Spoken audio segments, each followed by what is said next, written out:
Please click like and subscribe and that little notification bell for the next episode. In the center was a beautiful fountain. As we walk through back into the main floor, we see the beautiful tile work. And this area to the west was the diner, where they had the two U-shaped counters. And then the dining room was on the other side. All of the buildings had ornate crown moldings. The building is gutted. At one time there were 63 rooms and there were several suites. And the old stories were General Patton would come in, take one of the suites, and then he and his officers and guests in town would have their poker games. We're approaching the hallway that ran the full length, and on each side were the rooms. Each room had its own sink, but the bathrooms were down the hall.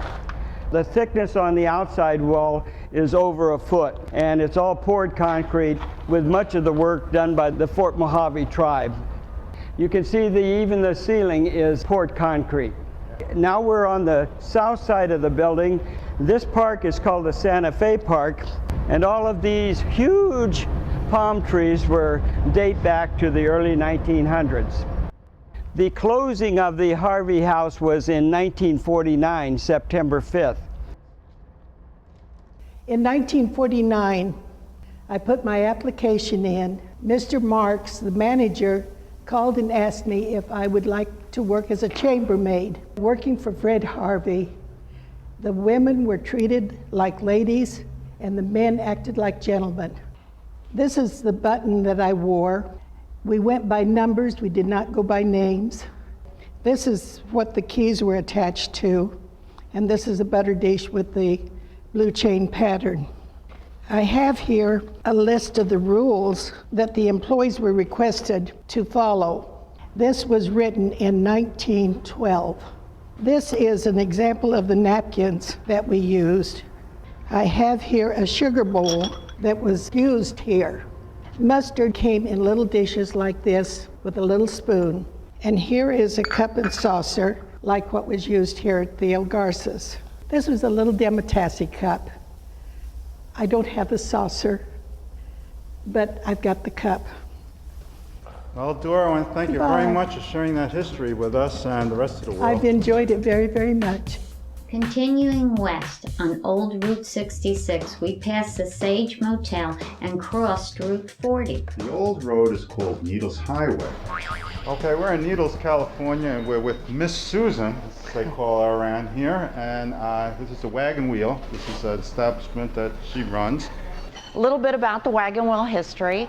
It was built in the 1950s. The servers wore guns and holsters and boots, and it was a really fun place. They opened it as a Wagon Wheel Restaurant 32 years ago. Wednesday, August 16th, 1978.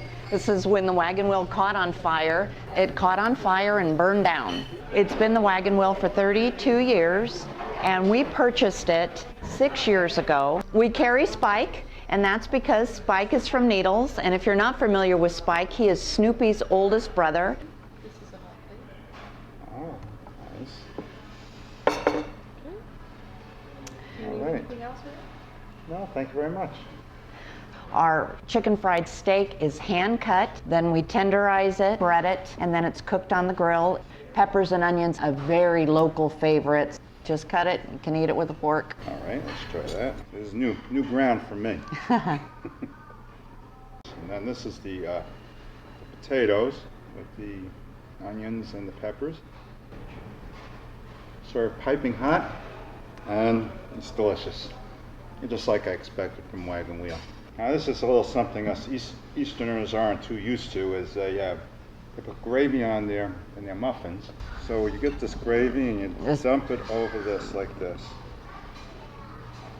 Now tell me if I'm doing it wrong now. Nope, there is no wrong way. They do the whole thing on top of it? Okay, let's do it. Is this a muffin that's made out of? Flour. What is this gravy I'm eating? It's country gravy, flour, it's sausage, seasonings, a roux to thicken it up. Now I notice this isn't chicken. It's beef. So why are we calling it chicken? They have I guess because it's cooked like fried chicken, where it's breaded and then fried. So it's similar. I think that's where it got its name, where it's cooked similar to fried chicken. Tony and Mark are going to tell us some stories about Route 66 and needles back in the day. I made the mistake when I went into the Army of going to Fort Dix, New Jersey on Highway 66, and somehow I wound up in Chicago. How would I know? I'm from Needles, what do I know?